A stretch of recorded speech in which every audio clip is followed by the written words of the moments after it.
Well, what a fortnight it's been. We have a new king, a new prime minister, a new government, and there are still huge challenges facing the country. Tonight we are in Grimsby, once the world's largest fishing port. For over 70 years, Labour dominated here, but in 2019, these people here changed all that and voted in a Conservative MP. Tonight, we are going to be discussing how are we going to pay our energy bills? Should we be overturning the ban on fracking, the NHS, Ukraine, and I promise at the end, we'll look at reasons to be cheerful. Welcome to Question Time.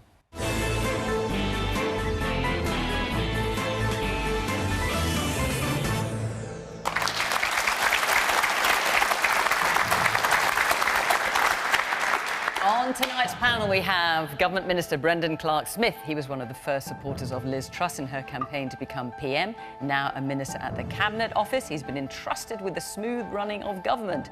Labour's Shadow Health Secretary for nearly a year now, who's recently announced he's writing a memoir about his journey from Council House to House of Commons, Wes Streeting. Layla Moran has been an MP for over 5 years and is the first ever of Palestinian descent. She speaks for the Liberal Democrats on foreign affairs. Claire Fox is the director of the free speech think tank Academy of Ideas. She once sat in the European Parliament, a place she wanted the country to leave, and is now a member of the House of Lords, a place she once abolished. Gerard Lyons has long been a leading economist at several major city institutions and is one of the 3 economists who's been advising the new Prime Minister.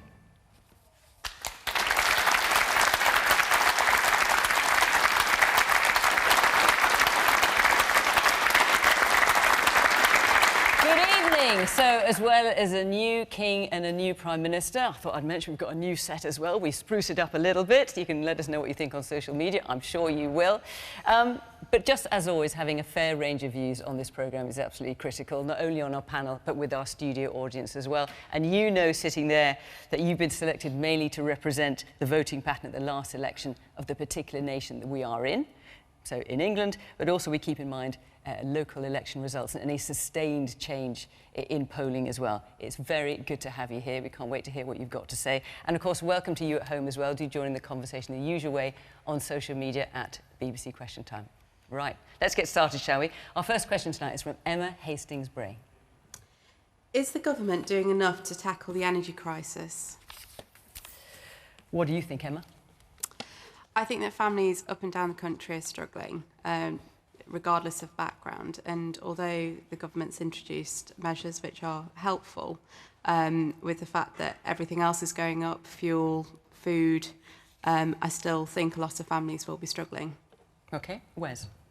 No, I don't think they're doing enough, frankly, and they've got to do 2 things. One is to grip the crisis in front of us, to give families the help they need to, and businesses the help they need to cope with the rising costs of energy, which are coming on top of rising bills in every other area of life, it feels like, at the moment. And they've also got to make sure that in the longer term, we've got our own energy security, so that we're not reliant on overseas energy, that we're not victims of price shocks that we're seeing as a result of Putin's war in Ukraine. And on both tests, I think the government have fallen well short. Yes, they've finally done what we've called them to do by acting on energy bills, putting in place a price freeze. But look at how they're paying for it, not asking the big oil and gas companies, the big energy producers, to pay more from their excess profits to help the country. They're just slapping it on borrowing, which ends up ultimately you're going to be footing the bill for something that isn't any of our faults. And as for the long term, why is it now, today, we hear the announcement they're resorting to fracking, something that Liz Truss and the Conservatives promised they wouldn't do, something that won't fix Britain's energy crisis, and something that's going to be more expensive than investing in renewables. Let's invest in solar, in wind and in new nuclear and in wind power to make sure that we've got the domestic energy supply we need to keep Britain secure in the longer term. Is the government doing enough to tackle the energy crisis? Well, I think we have to bear in mind the package that's just been announced, one of the biggest ever. We're talking about 100 billion. We're looking at trying to get those wholesale prices. Exactly how much it will be. Well, this is the point, you see. It could actually be better than that, but at the same time, we're giving. Could be worse. Yeah, and this is why we want to give people some certainty. Now, we've been able to do that for 2 years now. Now, of course, those bills are going to go up. It's very difficult for families. We appreciate that. That's why we've also managed to roll back the national insurance increase so far. But I think you also have to look at the other support that we've provided in there. Energy security, yes, I agree with Wes on that. We do need to make sure that we are secure. What I would have liked to have seen, I think, in the past was things such as nuclear being invested in. We've gone from around 6% of our electricity generated by renewables in 2010. Since when we've come into government, within 10 years, that was up to 43%. So we have been doing the right thing, but it's about the energy mix we've got. It's got to be from a number of different sources there. And I think in the past, mistakes have been made. I think at the same time, if we hadn't done what we had done... Even in the Conservative government since 2010? Well, I think, again, it's very easy with hindsight to look at it. I'd have liked us to have pushed ahead with new nuclear earlier. We were in coalition for 5 years. There was a bit of a problem with that, and we're now pushing ahead with it. But I look at the situation, say, Germany are in there, very reliant on Russian gas. There's a huge problem there with energy security. With us, we get most of ours from Norway, but at the same time, we have to pay for that. Now, that's the thing that we put the... investment in there, and we hope that at least gives people a bit of certainty, and of course for businesses as well. Well, look, the question is the government doing enough to tackle the energy crisis? We've got people who voted for all the main parties here in the audience. Just out of interest, let's hear from a quick cross-section before we get going. Now, I've spoken to you before, so I know where you are. I'm not sure what you're going to say, though. So, Jackie, over there, you voted Conservative. Yes. What do you think to the question? Is the government doing enough? I don't... They're very good at talking the talk, but by borrowing more money to give us a little bit extra every month does not help the country. By tackling those companies, the British Gas and all those, and to pay for it instead of us paying for it out of our own pocket, because that's what we're basically doing. You're giving it back to us after we've already given it to you. I've just had a pay rise. That's all going to go on my fuel bill. And we're not going to see much more. And, you know, the NHS is struggling. And we were talking about before about, you know, companies struggling. How are we going to pay to keep patients warm when the bills are just going to go through the ceiling? All right. Now, Laura, that's you over there. And you are a Labour voter. What's your view? So I'm also a local parent and teacher, and I'm really concerned we're going to see a lot of cold and hungry children this winter. I mean, it's a level of poverty, like Gordon Brown said, that we didn't think existed anymore. The topic of conversation at my baby group, I have a 10-month-old child, is how we're going to keep our home warm, to keep our babies warm this winter. That should not be a topic of conversation in this country, in this day and age. OK. Matthew, you're a Lib Dem voter, aren't you? So what's your view? It's kind of a balance, really, that you're looking at two very different sides of the argument, but it's kind of like, where do you kind of go from here and stuff like that? Do you think enough is being done? Not particularly to help more disadvantaged families getting from that background. I think there's no explanation of what's going to be provided. That's kind of very common towards universities, and they're maybe not getting the right support or maybe getting the right advice, and that was very common through COVID. So I think a lot more needs to be explained to young people and more to the country about what is going to happen, how it's going to be funded, how we can kind of progress. Well, in terms of how it's going to be funded, I mean, Gerard, you are one of the 3 economists who has advised the Liz Truss. How is it all going to be funded? Is it enough, and how's it going to be funded? In answer to Emma's question, are they doing enough? In terms of the first point, I would say yes. We should remember about only 4 or 5 weeks ago, the fear was that energy prices would go up to £4,000 or £5,000. In the city, the expectation was that inflation would go up to 18 or 22% and peak there. By capping energy prices at £2,500, it still is much higher than a year ago. But what the government has effectively done is said, we're going to take the risk off people and off businesses, and we're going to take them onto the government and borrow. Now, so in that respect, they're trying to address the immediate challenge, and by doing this and by reversing planned tax increases, I think they rule out an immediate deep recession that people were fearing 1 or 2 months ago. I mean, the Bank of England says he thinks we're already in recession. Well, the Bank of England a couple of weeks ago thought we would have 5 quarters of recession, but that's another issue. So do you think they're wrong about that? No, it's difficult to avoid a downturn, and we probably will have a small technical recession.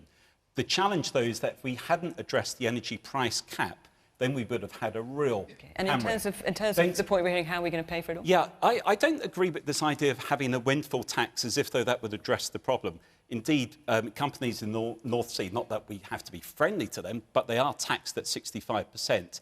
And the challenge with the windfall tax was it sent a very negative signal by hitting people out of the blue. Whilst the big firms can always cope with it, It's the small, medium-sized firms that are the worry. But we can debate this point. But in terms of borrowing, the issue about borrowing is the government, even though bond yields have risen a lot, borrowing yields are still much lower than the rate of inflation, which is close to 10%.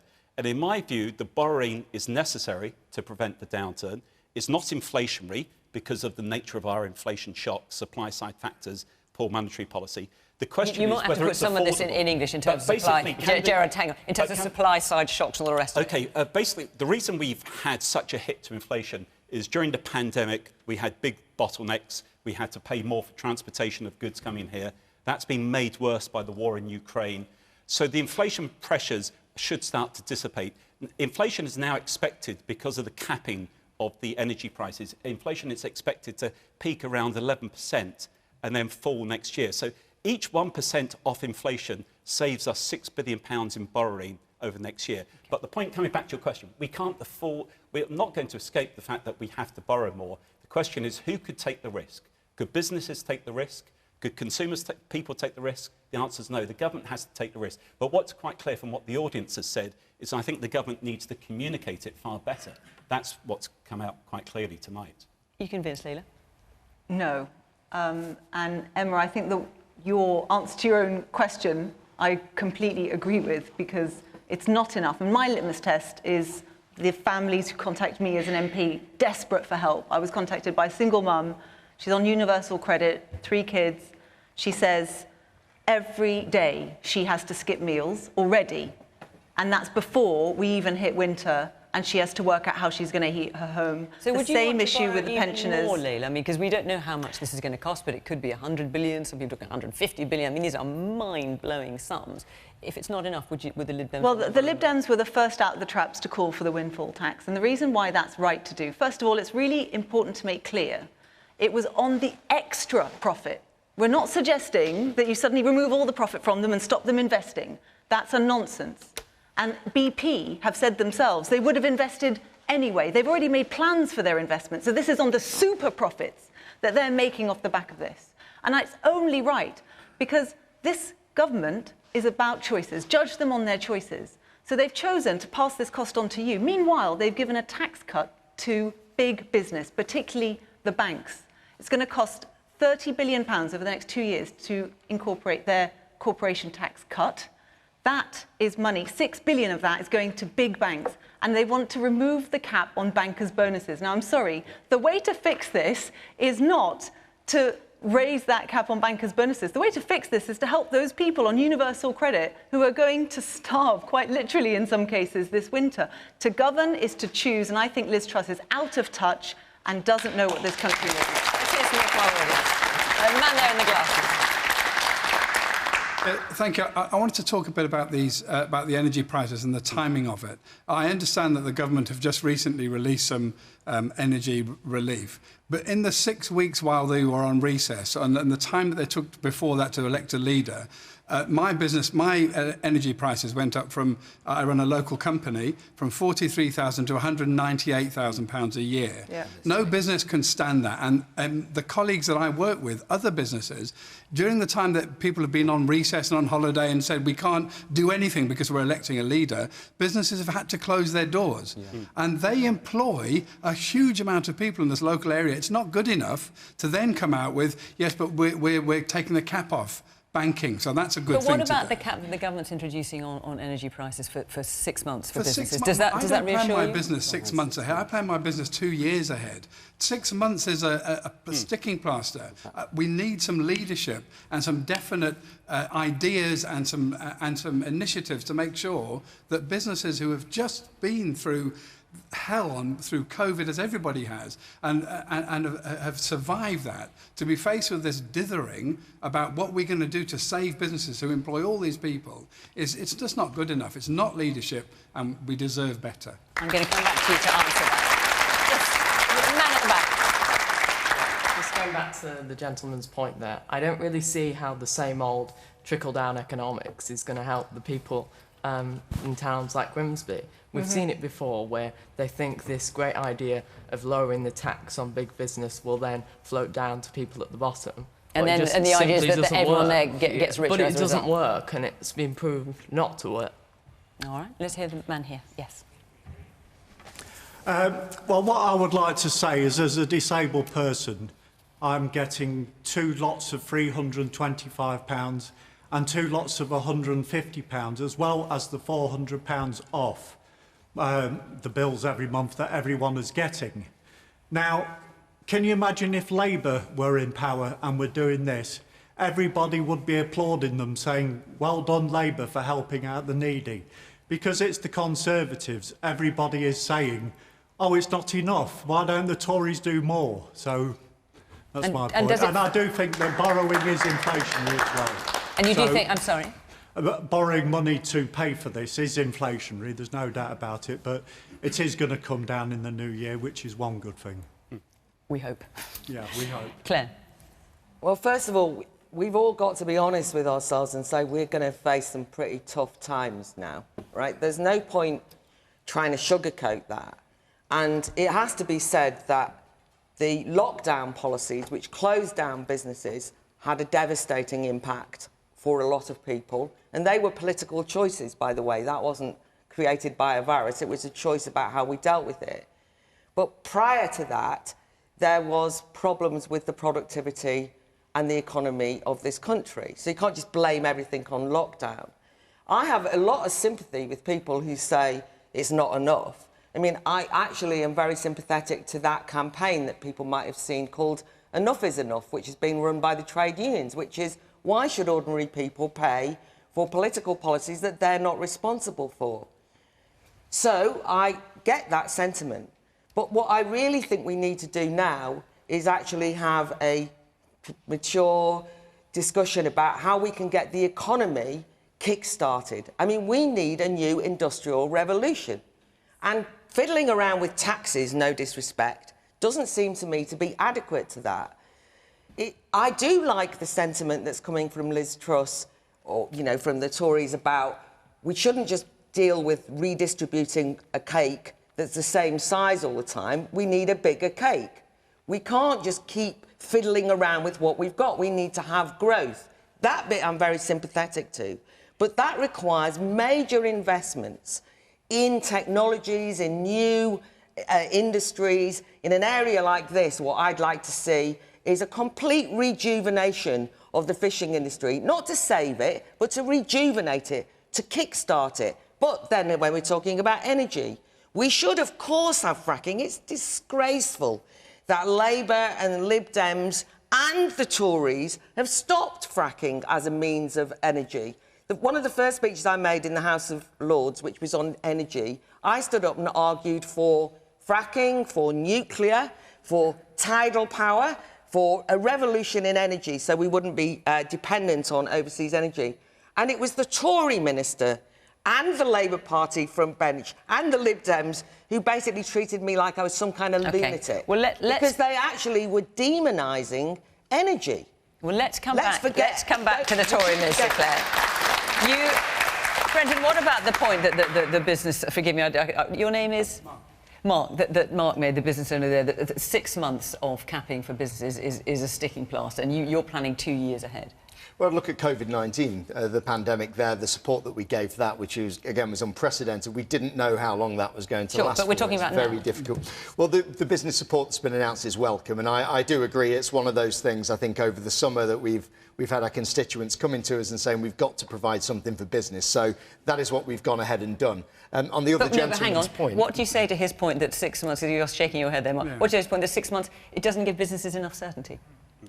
The government's trying to give as much as they can, but they've also said that they're going to review this actually a lot quicker than that, so we should be able to give businesses more certainty. We also want to see if it works, of course, which is another issue entirely as well. But what I would also say, windfall taxes are being mentioned quite a lot. Now, we've already had an extra tax on the oil companies, and I think some of the figures that have been banded around, we're looking at the global profits of some of these companies.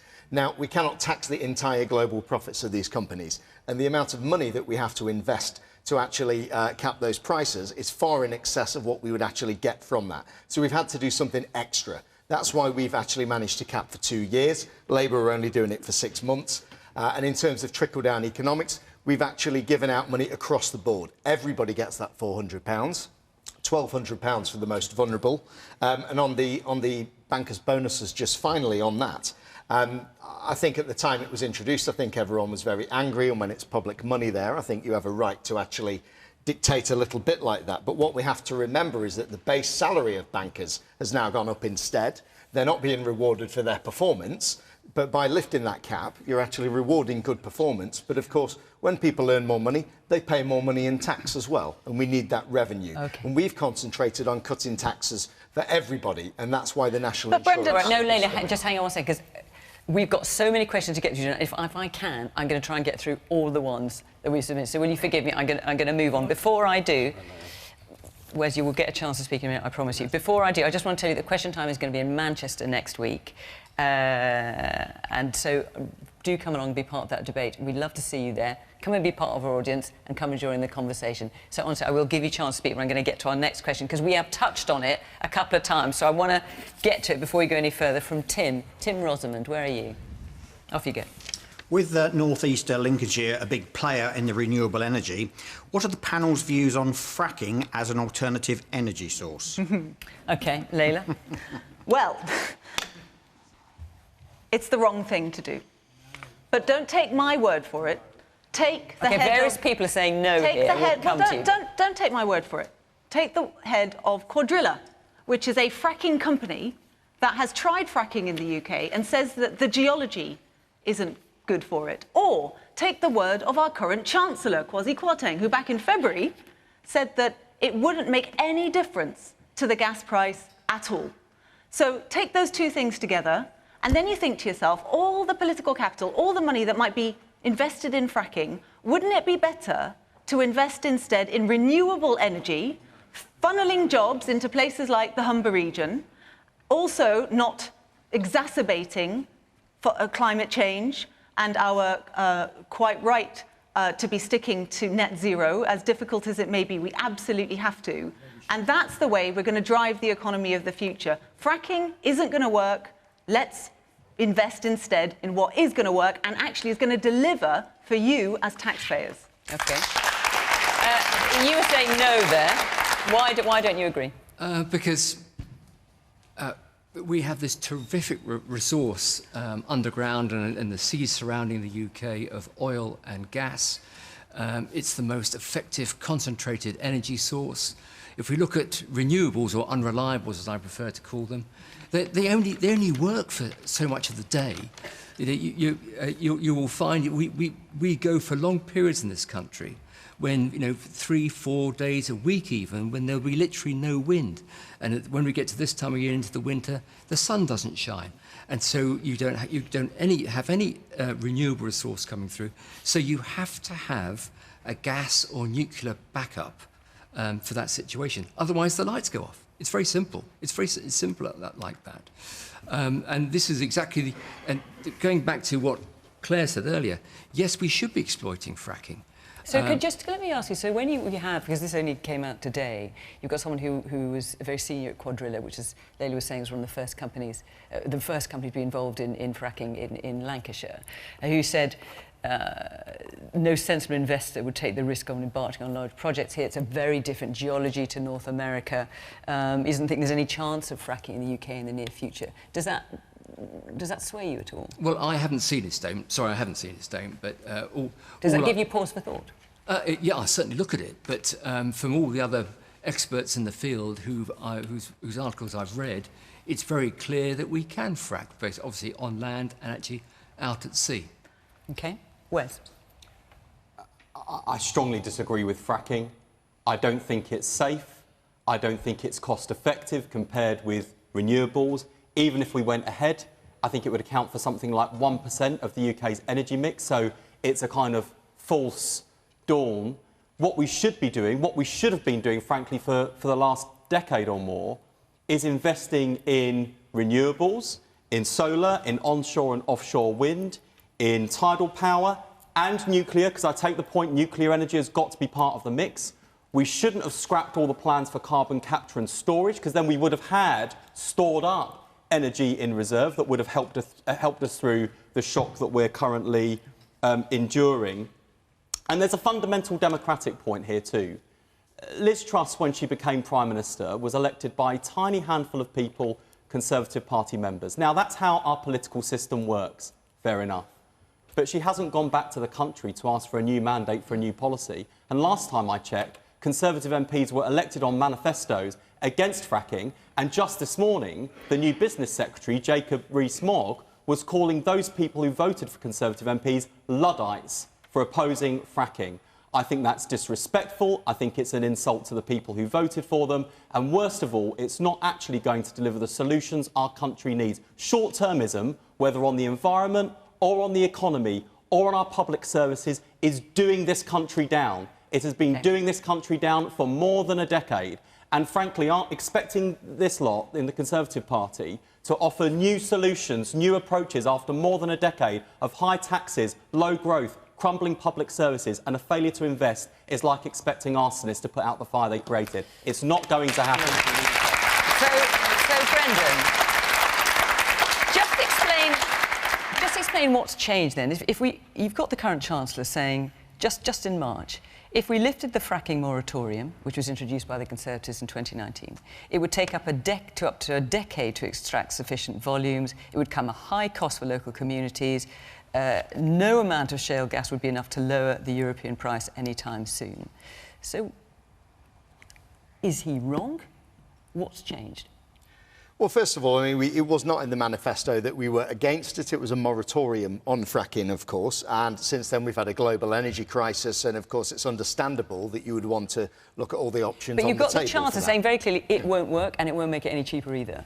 So he's wrong, is he? Well, I think this is the crux of it now. You know, we want to see the science, we want to see the environmental side behind it. Now, I speak as somebody who has a large proposed fracking site in my own constituency, so this is something that I've actually dealt with a fair bit. But what we want, as has been mentioned, we want an energy mix. Now, for some communities, they may feel that this is not for them. They may feel that it's not going to bring the price down. They may feel that it's not going to meet their needs. They may have environmental concerns, and the local community will want to decide. And that's what the Prime Minister has said. Are you backing fracking in your own community? Are you backing fracking in your own constituency? Are you going out knocking on doors saying we're having fracking around here? No, because I'm very consistent. Of course, not in your backyard, just in everyone else's. Well, I'm very consistent. But do you support it? Unbelievable. Well, I'm fairly neutral on it. I want to see more evidence. But I'll give another example to Wes's solar farms, for example. Now, in my constituency, there's also 2 very large solar farms. One had permission given to it. There weren't a lot of objections at all to it. And another one where there's a huge number of objections because it's felt that it is in the wrong place. So I think all energy, whatever mix it is, you have to treat it on its merits. And I don't think we're in a position where we can basically say one form of energy generation has to go. Now, we did that with nuclear to our peril, and look at the situation we're in now. It's an interesting position to find yourself now that you are a government minister, a new one, but you're neutral on a policy that the government is proposing. Well, no, I think there are areas. You just said you were. Well, there are areas of the country where people are calling for fracking. People think it would be very beneficial. People want to explore that, and I think they should be given the option for that. But Brendan, this argument doesn't stack up, because if this is true, then why is the moratorium on onshore wind not taken away? Why is it OK now to release the moratorium on fracking and not allow communities that might want onshore wind farms to have that? How does this make sense? It doesn't at all. And it just says to me that this has been done on the hoof. Yeah. It's something to announce. What has changed? Actually, nothing at all in the science. It's still a bad idea. We've got a new Prime Minister that needs some, cynically, let's say, new policies to put forward to people. Let's hear from our audience, because these are the people it's going to affect. Let's hear from you in the front here. You said Kwasi Kwarteng, he said that it will take 10 years to get sufficient amounts of benefit from fracking. Well, he said no amount of fracking was going to lower the price. Yeah, he said it'll take 10 years to get a sufficient amount to actually be usable for us. That's what you just said in a statement just there. Yeah, to extract sufficient volume, yes, you're right. So 10 years' time. So let's do it, and in 10 years' time, we'll have sufficient volume to use it. People like Wes and Layla, sorry, you just said, I've got your name wrong, sorry.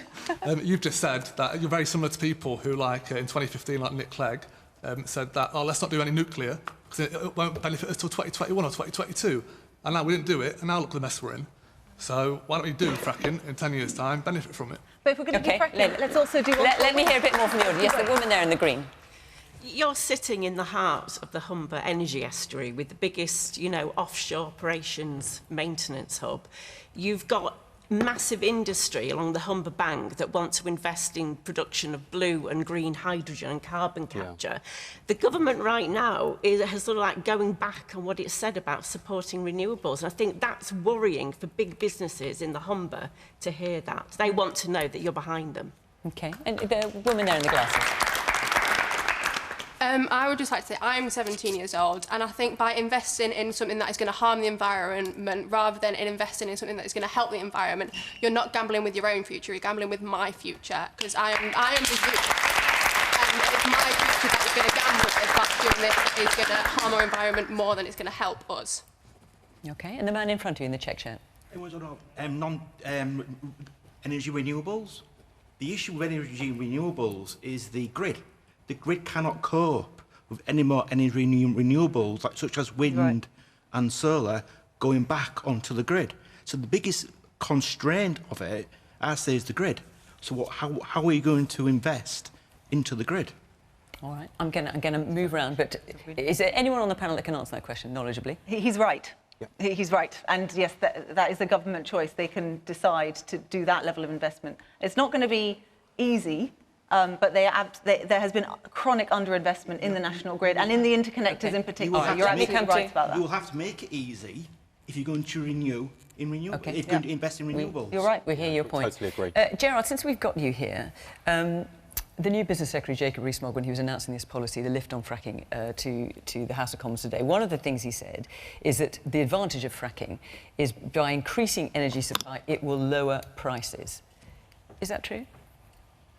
In terms of fracking, I don't think it would have much of an impact. It would be a marginal impact on the price because we're such a small component. So he's wrong about that? Well, I don't know.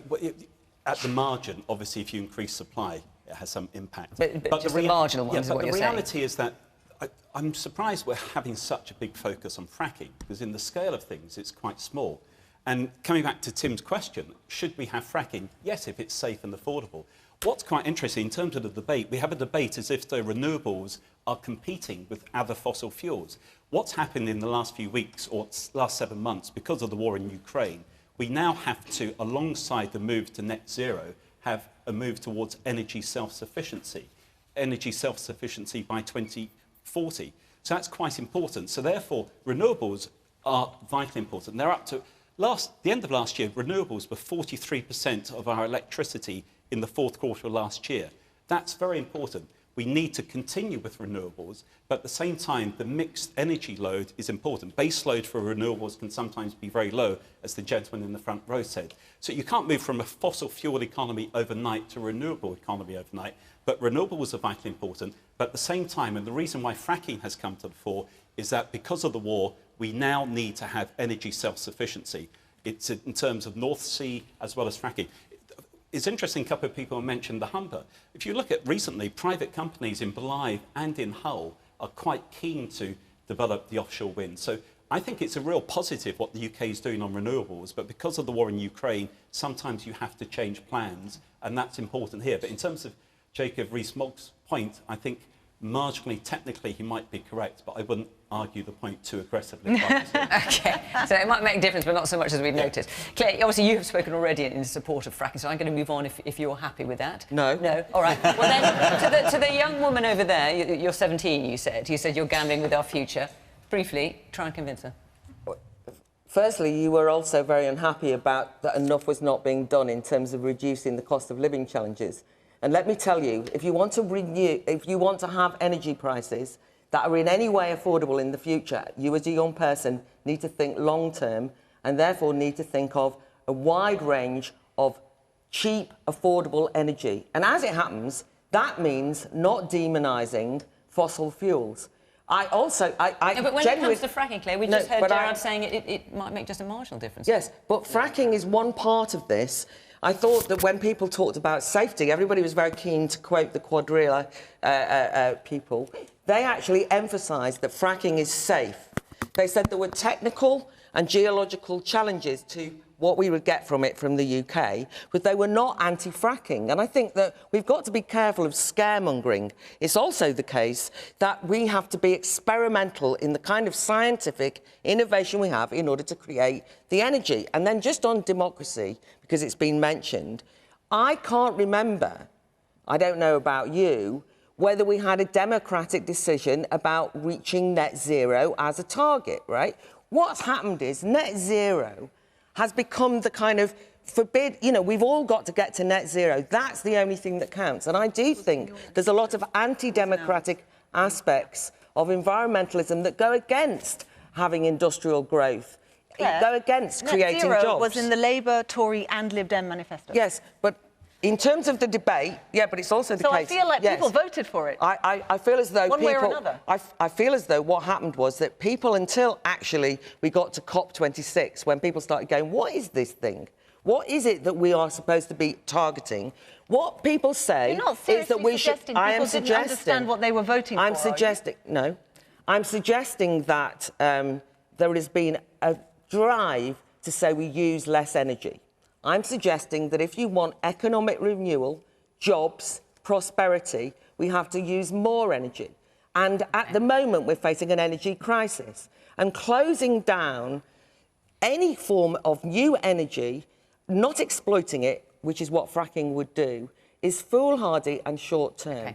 And I think that we shouldn't scaremonger or play in the Mias games. I think we all have to say that every single possible energy source that can make energy cheap and affordable moving forward is in young people's best interests and will help us counter the recessionary trends that we're seeing at the present time.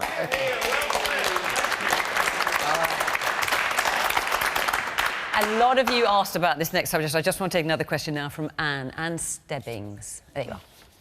Can the ills of the NHS be cured by repeating the first 4 letters of the alphabet? A, B, C, D, which is the sort of mantra of the new Health Secretary's coffee. You might just want to remind people, Brendan, what that stands for. Thank you very much for that. I mean, first of all, we've got a Do you want me to? Do you want me to? Okay, You know, we'll go through the... I can tell you. Yeah, I mean, certainly, people's access to a GP is incredibly important. I'm married to a doctor myself. I understand that that's something that we desperately need to get through. There's the backlog as well. There's the recruitment that we need to look at. And we also need to look at bed blocking, which is why we put more money into social care as well and trying to address that problem. So, shall I just tell people what it stands for? Because you obviously don't know in the nicest possible way. So it's ambulance, A for ambulance, B for backlog, C for care, and then D for 2 things, doctors and dentists. Yeah, and I've struggled to see a dentist myself, as you can probably tell. But this is the problem. I mean, we put huge amounts of money into the health service, and it's about more than money. It's about how we actually use that. So in terms of empowering pharmacists, in terms of making sure people are going to the right part of the NHS at the time. How many people have gone to A&E because they couldn't get a GP appointment, or have basically we've needed to call someone out because social care has not been in place? And these are the kind of things that we need to fix. It's the entire system that actually needs looking at, Fiona. So the announcement by the Health Secretary today was specifically on a number of things, but in more detail, it was about GPs, announcing a 2-week target for people to be able to see a GP. Is that going to work, Wes? No, the Royal College of GPs say it won't. The NHS Confederation says it won't. And I think why won't it work? Because they haven't got a proper plan to deliver it. They haven't got the doctors to deliver it. And unless you've got a workforce plan for the NHS that delivers more doctors, more nurses, more staff, you don't have a plan for the NHS at all. And since we're doing the Sesame Street approach to government health policy, ambulances, after 12 years of Conservatives being in government, people with heart attack and stroke are waiting on average an hour for an ambulance. B, the backlog is the biggest backlog in the history of the NHS. And don't blame COVID, because it was already at record levels before the pandemic, would have been more than 5 million in spite of the pandemic. C, apparently social care, although last time I checked that began with an S. We've got broken social care in this country, which means 400,000 delayed discharges each month. People well enough to leave a hospital in those beds, which means queues of ambulances out the front. And as for doctors and dentists, well, we've got a dental desert in this country where people simply can't get an NHS dentist. There aren't the doctors, they don't have a plan, and frankly, after 12 years in government, if they don't have a plan now, when is it ever going to materialise? The longer the Conservatives are in power, the longer patients will wait. OK, lots of hands up. Let's hear you. Stand here at the front in the grey shirt. Surely won't things slightly get better when we get these 20 new hospitals? 40. Was it 40? 40. 40, yeah. Do you think it will? Oh, when we get them, yeah. The only place they exist is in Boris Johnson's imagination, and he's gone. All right, the man there in the sort of in the middle at the back with the white shirt and the blue jacket, yes. Is it now too toxic a subject to be discussed to a sufficient level to be able to tackle the problem?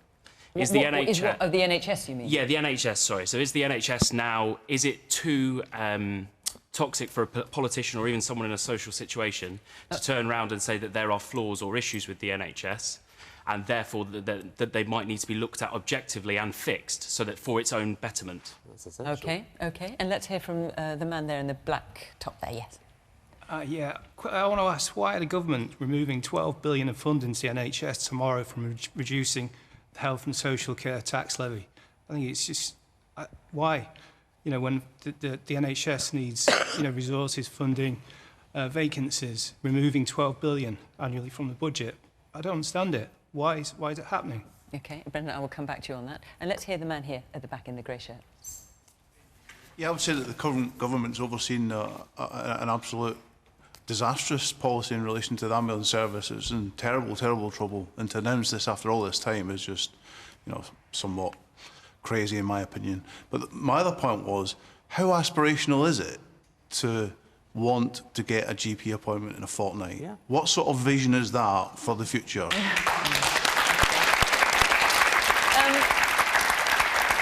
So, Gerard, Anne's question is, can the ills of the NHS be cured by repeating these first four letters of the alphabet? And also, I just want to direct you to the point that the gentleman made there about, is the NHS a sort of toxic subject? Is it fit for purpose? Are there flaws that should be looked at? I mean, is it a model fit for purpose? I'm just asking you as an economist. Well, we have shortages of doctors, shortages of nurses, shortages of beds, shortages of diagnostic equipment, and we have unmet demand. So it's clearly facing problems. What I find interesting as an economist, if we had sat round this table 10 or 20 years ago, the argument would have been about more money. What's now quite fascinating is that both this government, the last 12 years, coalition government and Labour government before, we've seen a big increase in spending on the NHS. So now on international comparisons, the spending on the NHS or our health generally now compares. It's America's up the top, then you have Germany, Switzerland, Norway, Austria, next group. But we're in with the rest. So we've now spent a lot more, but yet the problems are still very acute. So do we need to be funding it differently then? Well, is that what you're suggesting? Well, certainly, if we take doctors, it's quite ridiculous. The Treasury only allows enough money so we train a certain number of doctors. The pay structure in the NHS, the unions seemed... Milburn, when he was the Labour Health Secretary, I think pointed this out. You have this 8x8 matrix, so you can't pay doctors and front office workers more money. You have to pay everyone. So it becomes a complex system. Therefore, you have burnout, attrition. So you need, in my view, to change the funding structure. It comes back to the first debate, actually. Before 2008, the global financial crisis, the British economy doubled in size every 32 years. Since then, our trend rate of growth, it's been the same across Western Europe, has slowed. Now we double in size every 65 years as an economy. Yet our population is growing, healthcare is increasing, new treatments come on, we all want them straight away. So therefore, you need to put more money to it. The only way, in my view, you can do that is to decide to have a hypothecated tax, which the Treasury in Whitehall says no to.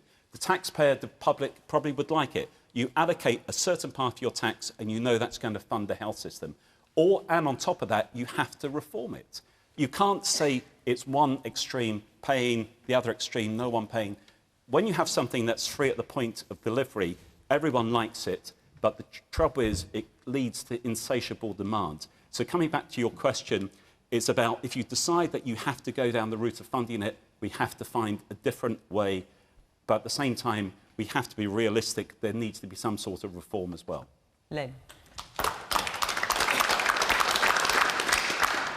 So is ABCD the simplistic answer? I mean, when she came in front of the House and presented this as a plan, I mean, it was a list of failures that the Conservative government has presided over. And we are now in a situation where I had a constituent contact me saying they're waiting 2 months for a GP appointment. And the reason for that is because we are not valuing our workforce. Do you remember when we stood there on the doorsteps clapping for everyone who works for the NHS? And now we are in a situation where this government is absolutely not investing in that workforce. In Grimsby alone, the number of patients per family GP has increased 23% since 2015. This is mirrored up and down the country. The average GP here in Grimsby has 2,700 people on their list. No wonder it takes so long to see a GP.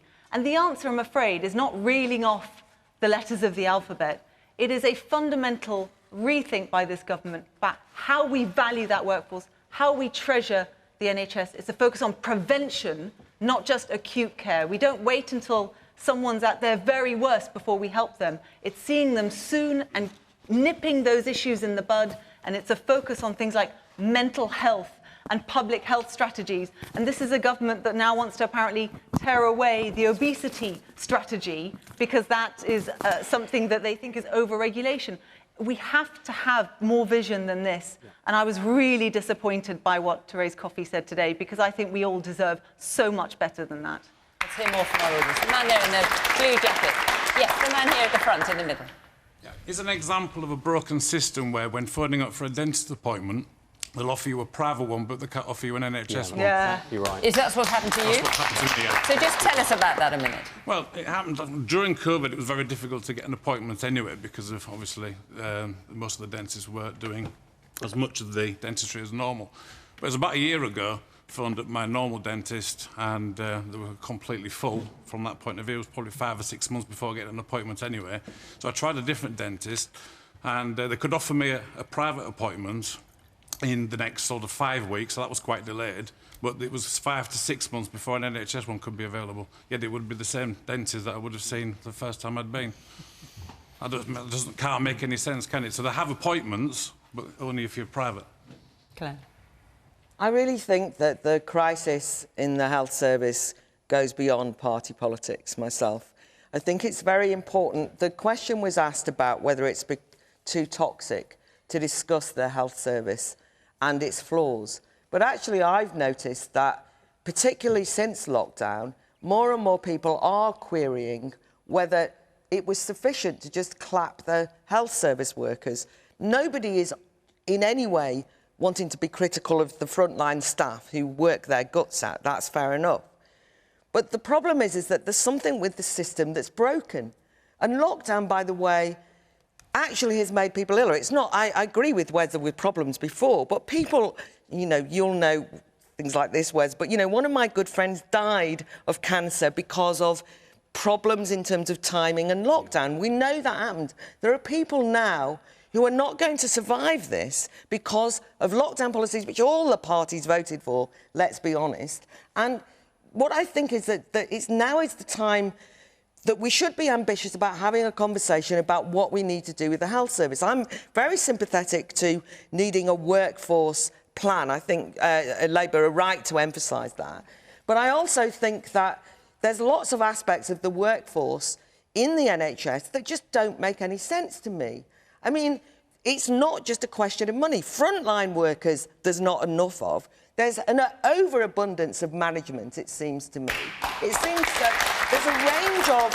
I mean, you know, one of my colleagues is nearly about to give birth, and she's been tracking the terrible horror stories of maternity services. Now, that's not just that they haven't got enough money, because actually a lot of the problems in maternity is that there's almost been some kind of ideological capture of maternity services. They're all obsessed with natural births. They're all on diversity training courses and gender-neutral language so that you say pregnant people and ascribing child their gender at birth and all of this sort of stuff. And I know that sounds glib, but what I'm trying to say is it seems to me that that's a distraction, that actually even where you've got the staff, they're not quite sure, indeed, what their role should be. So I think that we now have to be brave and say that there's something broken in the NHS, and A, B, C, D from the Tories is not going to solve it. And the gentleman who said the idea I should be cheering because I can get a doctor's appointment in 2 weeks' time, I mean, goodness gracious me, that's a disgrace, not a boast. Yeah. No, I think you were making the other point, which is actually it's not a sufficiently ambitious target. I think that is the point you were making. I'm going to move on. Before I do, Brendan, do you want to answer this man's point here about about reversing the rise in national insurance, and the money for which was going to go after a certain period to be a social care levy, go to social care? what's going to replace it? Well, the money's not being taken out, but we're very much about pro-growth in the government. And I think in terms of our philosophy, you're going to see a lot of that going forward. So you're just going to find it somewhere else? Well, certainly, I mean, the idea is, Just borrow a bit more. Well, the pie is going to be grown, and that's part of the point behind it. But it's about allocating those resources to your actual priorities. And that really is the ABCD part of it. OK, that's all I was going to ask you, actually, because unless there's something you're burning to say, because I want to get another couple of questions in. OK, I'll just see if I could, on recruitment, pension rules, we've changed those as well. So we're trying to get a lot of people back into the profession, those doctors, those dentists, with a crazy situation where they didn't want to do it because their pension penalised them. We're changing the rules on that so we can get them back again. OK, let me take... 10 seconds. The biggest hit to public borrowing would be if we had a deep recession. That's why fixing the energy price cap and reversing these tax increases was important. Even though there's a cost involved in it, the actual cost, if you had a real hit to the economy, is phenomenal. OK. And that needs to be put in perspective. Graham Keegan, where are you? Yes, we've heard from you before. Let's hear your question. Does the West have the stomach for the fight now that Putin has threatened to use nuclear weapons? And I'm not bluffing, Putin says. Claire, do you think he is bluffing? No, I don't think he's bluffing. I think that this is one of the most serious times in politics, in world history, in our lifetimes. We have a war at the heart of Europe. And it's interesting how it's kind of discombobulated people because, you know, people that I know, my peers on the left, for example, would say that they would be opposed to any Western power that invaded a country, and yet they've kind of panicked when they've seen Russia invade the country, and they're basically saying, well, they're using the Putin line, in fact, that he tries to blame everyone else. You know, this is a war that NATO created, I was forced to do it, and so on. The incredible bravery of the Ukrainian people who have been fighting for their sovereignty, a word I value, I don't know about people in this room, but sovereignty, your own nation, to protect your borders, is something that ordinary people had to give up being students, give up their preoccupations, artists, truck drivers, everyone. So the question, Claire, is does the West have the stomach to fight? So I'm saying that they have got the stomach, but I've actually... two things. I've heard a lot of people be cynical in this country and say, what's the war got to do with us? And I'm saying it's got everything to do with us because it's going to destabilise Europe and because those of us who believe in sovereignty must defend Ukrainian sovereignty. OK, let me get round the rest of the panel, Claire. There's people aren't going to have time to talk. Quick. You've got 5 seconds to make it, because I'm going to be strict with you. There's a proxy war being waged by America, though, which is problematic because it does skew the pitch a bit. Wes. And they're using it for their own ends, which I don't appreciate. Wes, does the West have the stomach? I don't see the West backing down in the face of Putin's threats, and I also think we need to see his comments... What, across Europe? You don't see any wavering there? No, in the context... We've got to see Putin's comments in the context in which they were made.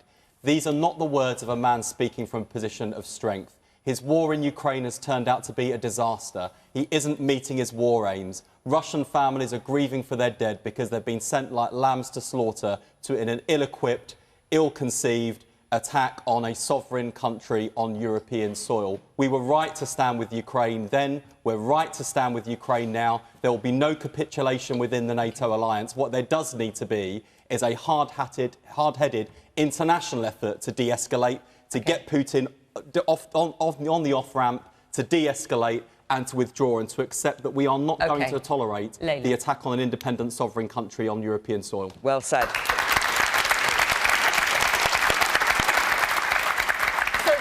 One of the areas where I don't think there is a paper between the political parties. We stand with Ukraine, Slava Ukraini, and it is absolutely right that we continue to do so. And it's up to the people of Ukraine to decide if and when they want to negotiate. And right now, they absolutely do not. But there is more that we can do as a country to help them. Moscow looks at London, and it calls it Londongrad. The estimate is that we lose £100 billion in this country a year to money laundering. And a lot of that has been Putin's money sloshing around in shell companies washing through the city of London. Now, we started to get a grip of it eventually. I have to say Liz Truss was a bit slow off the mark when she was Foreign Secretary on it, but we got there with the Economic Crime Bill 1. I'm delighted that the Economic Crime Bill 2 is coming back in a few weeks' time. And what that's going to mean, hopefully, with support in the House, is that we will finally be able to get on top of this, because this money, it's not Putin's money he's spending on cars. He is funneling it towards the tanks and his front line, which is directly involved in this war. Okay. We can do this uniquely. There is no other country in the world to do it, and I'm glad that we're finally grasping this now. Brendan. Yeah, I'm glad it's something there's a lot of consensus on, and going on Claire's point, which I thought was a very good one. People have questioned whether we should have the involvement we have, whether we should put the money in. I think 2.3 billion, the latest that's going in, which is a drop in the ocean, really, when you compare it to what we were talking about energy earlier. And, of course, a lot of our energy problems are caused by the behaviour of Vladimir Putin and what he is doing. It's affecting food prices. But, of course, the money is irrelevant. We're doing this because it is the right thing to do. And I think there's a lot to be said for that. And it's about time, you know, people in Eastern Europe, they're worried that they're going to be next. We've shown that we actually stand up to bullies. And I think Vladimir Putin, I think he's now criticising some of his generals, and I think he's panicking. I think he's looking for a way out. But we're certainly not going to back down. I think, as you've seen from the panel, we all stand with the people of Ukraine, and we're here for the long term. OK. We have got about 2 minutes left, I think, and I just wanted to come to this question because a lot of the things we've been talking about have been pretty grim. So let's hear from Connie. Connie Roberts, where are you? Come on, cheer us all up. OK, if we're heading into a winter of discontent, what positive changes can we look forward to? So come on, something positive. Wes? I knew you were going to come to me first on the comedy question. Well, it's not comedy. I want to... Oh, look, Connie's outraged you've called it a comedy question. These questions at the end always get me. I think one thing positive we can look forward to is the fact that seemingly Liz Truss, Kwasi Kwarteng, Brendan, other people who voted for the national insurance increase, which we campaigned against, are now seeing the error of their ways and are working out that always going to working people and hiking up their taxes isn't the right answer, especially in a cost of living crisis. And I gather the Chancellor is going to announce a U-turn tomorrow, and I'm sure we will all be cheering him on. Oh, my goodness. Brendan, 20 seconds each. Come on, something positive to look forward to. It does not have to be political. Yeah, I've got a newborn who's 2 weeks old today, so back on maternity services. Goodness. Thank you. I was going to say, this is day one of Brendan's paternity leave. Yes. He's chosen to come on the programme. Also, the World Cup's coming up, and, of course, the Conservative Party conference. Layla. We can't wait. Positive changes to look forward to. It's been a really difficult few years with COVID, and the country has been amazing with it. Last winter and the winter before were just so difficult. I'm looking forward to a Christmas that feels a bit more normal. Normal Christmas, Gerard? Well, the last few weeks have highlighted Britain's soft power. The question about the war in Ukraine has highlighted Britain's hard power. We're still a military capability, albeit smaller than the States. I think what we need to do to turn the mood around is to show some economic fight. And I think what's good, regardless of your politics, the reality is that we do need to start focusing on a pro-growth strategy, both in the next 2 years and whoever wins the next election. Gosh, Gerard, we knew you economists are a jolly bunch. But yes, so the positive change we can look forward to is a pro-growth strategy. And that means more jobs, higher wages, and addressing all these challenges. We've got about 30 seconds. We actually had a fantastic show of solidarity and community in relation to the Queen's funeral, and I think we should take heart from that. There's a lot of attacks on free speech that are going on daily, and what's been great is there's a kickback and a fight back against that. PayPal have just been frozen out of the Free Speech Union, and people are up in arms. Well, good. Time to take back control. More democratic debate. Time for ordinary people to say enough is enough. Right. I think it's up to us now. OK. Right. Our hour is up. Free speech and all. Our hour is up. Our programme is at an end. Thank you very much to the panel for coming. Thank you to the audience. And, of course, thank you to you at home for watching from Grimsby, or Great Grimsby, as lots of you call it here. From Question Time. Bye-bye.